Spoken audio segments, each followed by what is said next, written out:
अच्छा जी, आप कुछ कहना चाह रहे थे सर? नहीं, ये कुछ भी नहीं कहना चाह रहे। नहीं, ये कुछ भी नहीं कहना चाह रहे थे, बाकी बातें बाद भाई वो डेडिकेट करना चाह रहे हैं कुछ। जी देखिए, इनको मेरा कहना पसंद नहीं है तो मैं कुछ गा के मैम आयशा जहां को मैं कुछ डेडिकेट करना चाहूंगा।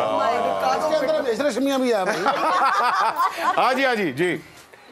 जब कोई प्यार से बुलाएगा, जब कोई प्यार से बुलाएगा, तुमको एक शख्स याद आएगा।